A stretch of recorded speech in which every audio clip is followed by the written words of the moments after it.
有一说一，宗师昨晚这把劲确实挺秀的，但没办法，这是 KPL 赛场，光秀没用，你只有赢，别人才会承认你。接下来大家一起跟随小乐的解说，我将详细复盘宗师镜的第一视角，让我们来看看主播队里的天花板宗师在面对 Hero 的时候是如何发挥的。全军出击，红开抓上，不过我方中路安琪拉过完第一波线后就转上把河灵刷了，宗师是速刷六野的打法，盾山来帮镜提速，4级后主播队想操作打一波镜的爆发，看细节，盾山背到杨戬，想配合将镜秒掉，但杨戬韧性很高啊，导致安琪拉2技能没中，技能1技能也没戳到，接着 Hero 王昭君放冰冻，宗师大招规避，反应也挺快的，但接着又吃了杨戬的2，被控了，3打4打不过，主播队盾山送出1血。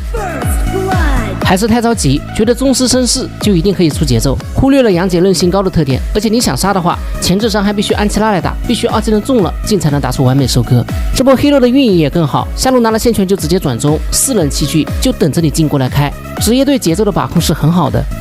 下一篇野区说完，你看安琪拉是有思路的，他把中线卡住，想让镜吃完上线再传中，他们还是想在中路出节奏，但配合又没有打好。看盾山操作，安琪拉已经把技能打光了，盾山还要继续闪现被杨戬，人家有韧性的呀，盾山技能全空，后面宗师就算传送过来也没法打收割，传塔没传拼，怕落地吃控制。Hero 想要反野猪，接下来宗师修了波操作，假装守野猪，实际上1-3突脸王昭君，他猜到王昭君会在草里，换位拉扯躲王昭君冰冻，狂铁再接个2闪拿下王昭君人头，其实上万人后就应该走了，但宗师飞上头了呀，还在秀，到最后他 A 不住刷新了，被大师拉到。这就是职业和主播的区别，职业的镜打完伤害后觉得自己赚了，人家会撤退，不会刻意去秀，但主播会更上头一些，太想秀操作了，打野换中单血亏，这样一来暴君也没了，本来3万人后暴君就是你的，可惜了。安琪拉还想拼一下，但杨戬惩戒捏得稳，没办法，后续闪现极限换掉鲁大的1闪，早点之前也是打职业的，反应很快啊。接下来宗师负责带线，其余4人抱团，但问题又出现了，仔细看，狂铁带完上线想和中路的队友靠拢，看起来好像也没错，但没想到 Hero 很会抓破绽，他知道你镜飞下路后狂铁要转中，所以 Hero 直接强行挤视野，主部队视野是站不住的，杨戬一来他们就往后退，结果就把狂铁给卖了，这波节奏是运营转线的绝对碾压，主部队顶不住，狂铁阵亡。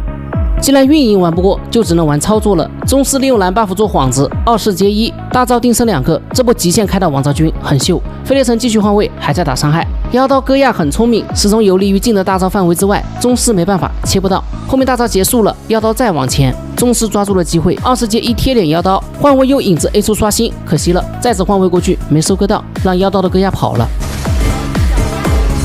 开始撤退。队友想撤退，但宗师还想拼一下，利用分身 A 草想把红 buff 抢回来，可惜了，就差1点啊，运气不好。但后续可以反蓝，同时又控下了暴君。整体来说，宗师这波节奏抓的还是很好的，完全靠操作把局面扳了回来。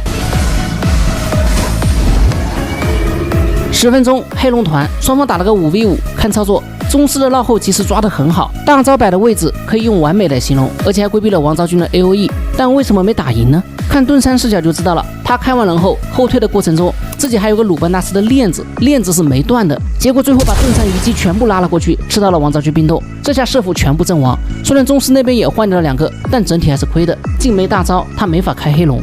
你看右边的口子只能放掉，宗师想利用时间差把主宰给偷回来，但关键时刻宗师也失误了，斩杀线没有卡好啊，惩戒提前放了，大龙竟然会被一个影抢掉，看来金的双惩戒被削了后影响还是很大的。